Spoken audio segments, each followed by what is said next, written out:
दोस्तों, करवा चौथ हिंदुओं का एक प्रमुख त्योहारों में से एक है। दोस्तों, यह त्यौहार भारत के जम्मू कश्मीर से लेकर हिमाचल प्रदेश, पंजाब, उत्तर प्रदेश, हरियाणा, मध्य प्रदेश और राजस्थान में भी मनाया जाने वाला पर्व है।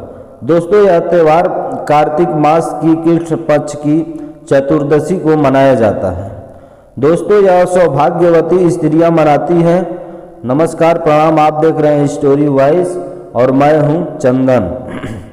दोस्तों, यह त्यौहार पति की लंबी उम्र और सुख समृद्धि की कामना के लिए मनाया जाता है। दोस्तों, शास्त्रों के हिसाब से माना यह जाता है कि इस व्रत को रखने से पति की उम्र लंबी होती है। दोस्तों, करवा चौथ का व्रत पति पत्नी के बीच प्रेम और विश्वास को बढ़ाता है और यह व्रत दोनों के बीच प्यार के बंधन को और मजबूत बनाता है। दोस्तों, सती के शाप से भयभीत होकर यमराज ने तुरंत मगरमच्छ को यमलोक भेज दिया और करवा के पति को जीवन दान दिया। दोस्तों, इसलिए करवा चौथ के व्रत में सुहागन स्त्रियां करवा माता से प्रार्थना करती है कि हे करवा माता, जैसे आपने अपने पति को मृत्यु के मुंह से वापस निकाल लिया, वैसे ही मेरे सुहाग की भी रक्षा करना। दोस्तों, करवा चौथ पर विशेष रूप से भगवान गणेश और चंद्रदेव की पूजा का विधान है। दोस्तों, और पूजा के बाद चंद्र दर्शन करते हुए अर्घ्य देकर पति के हाथों से पानी पीकर व्रत का पारण किया जाता है। दोस्तों, पारंपरिक कथाओं के अनुसार करवा चौथ का व्रत सबसे पहले माता पार्वती ने भगवान शिव के लिए रखा था। दोस्तों, और कहते हैं कि इस व्रत के प्रभाव से ही उन्होंने अपने अपार सौभाग्य का आशीर्वाद प्राप्त हुआ। दोस्तों, शास्त्रों के हिसाब से लोग कहते हैं कि तभी तो सुहागिन महिलाएं पति की लंबी उम्र और अखंड सौभाग्य का आशीर्वाद पाने के लिए करवा चौथ का व्रत रखती है। दोस्तों, नारद पुराण के पूर्व भाग चतुर्थ पाद अध्याय क्रमांक 113 के अनुसार कार्तिक कृष्ण चतुर्दशी को करका चतुर्दशी यानी करवा चौथ का व्रत मनाया गया है। दोस्तों, यह सात्विक व्रत केवल स्त्रियों के लिए ही है, इसलिए उसका विधान बताया है। दोस्तों, स्त्री स्नान करके वस्त्र भूषण में विभूषित होकर भगवान गणेश जी की पूजा अर्चना करती है।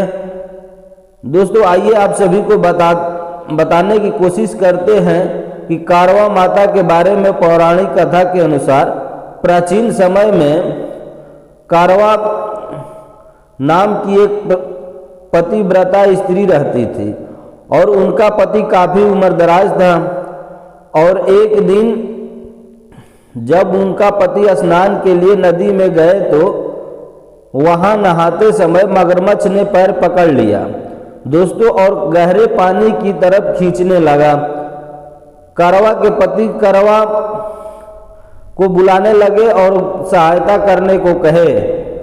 दोस्तों, सबसे पहले माता गौरी ने रखा था करवा चौथ का व्रत और उन्होंने बताया कि एक अन्य मान्यता के अनुसार देव दानव युद्ध के बाद जब सभी देवी ब्रह्मदेव के पास पहुंचे और उनसे अपनी पतियों की रक्षा के लिए सुझाव मांगा था, तब उन्होंने सभी देवियों को करवा चौथ के व्रत रखने की सलाह दी थी और तभी से करवा चौथ का परंपरा चली आ रही है।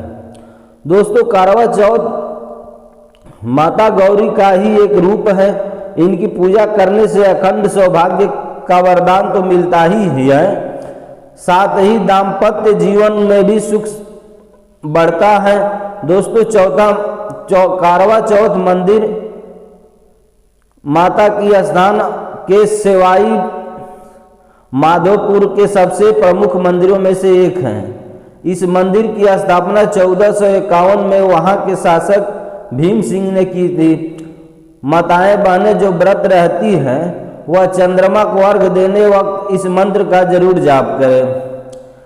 गृहाण धराय मया दंत गणेश प्रतिरूपक। दोस्तों, संकट चौथ के दिन चंद्रोदय समय रात 9:10 पर होगा। इसी समय चंद्रमा को अर्घ दिया जाएगा और व्रत को खोला जाएगा और उसके बाद इस व्रत की कथा पढ़ी जाती है। दोस्तों, एक साहूकार के 7 लड़के और 1 लड़की थी।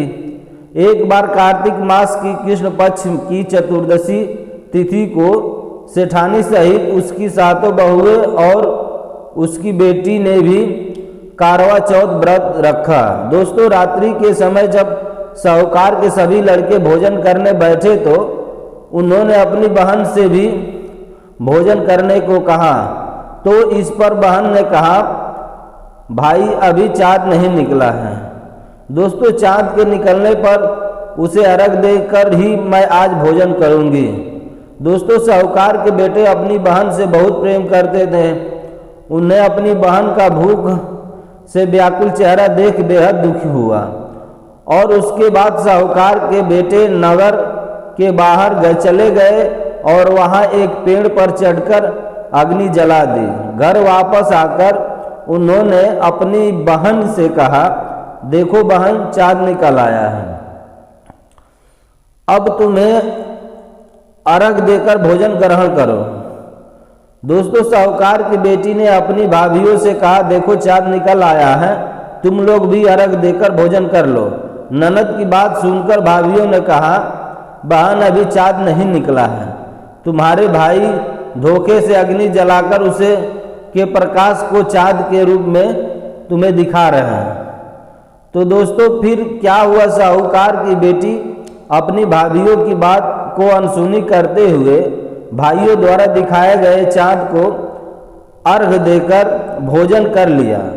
दोस्तों, इस प्रकार करवा चौथ का व्रत भंग करने के कारण विघ्नहर्ता भगवान श्री कृष्ण साहूकार की लड़की पर अप्रसन्न हो गए और दोस्तों, गणेश जी की असफलता अप्रसन्नता के कारण उस लड़की का पति बीमार पड़ गया और घर से बचा हुआ सारा धन उनकी बीमारी में लग गया।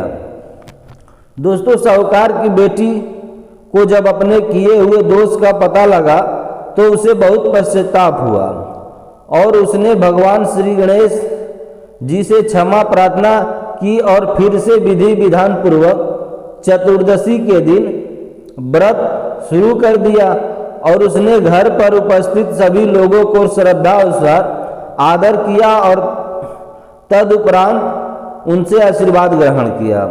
दोस्तों, इस प्रकार उस लड़की की श्रद्धा भक्ति को देखकर एक दंत भगवान श्री गणेश जी उस पर प्रसन्न हो गए और उसके पति को जीवन दान प्रदान किए। दोस्तों, उसे सभी प्रकार के रोगों से मुक्त करके धन संपत्ति और वैभव से युक्त कर दिए। दोस्तों, एक बार प्रेम से करवा चौथ दोस्तों एक बार बोलिए प्रेम से करवा चौथ माता की जय। दोस्तों, अगर आप सभी को हमारी वीडियो अच्छी लगी है तो हमारे चैनल को जरूर सब्सक्राइब कीजिएगा और बेल आइकन की घंटी भी बजा दीजिएगा ताकि हमारी वीडियो आपके पास तुरंत पहुंच जाए। बाकी दोस्तों, आप सभी कमेंट में जरूर बताइएगा कि कितने लोग माता करवा चौथ की पूजा अर्चना खुशियों के साथ मनाते हैं। और हाँ, यह वीडियो अपने दोस्तों रिश्तेदारों में शेयर करना मत भूलिएगा। नमस्कार, प्रणाम, जय हिंद।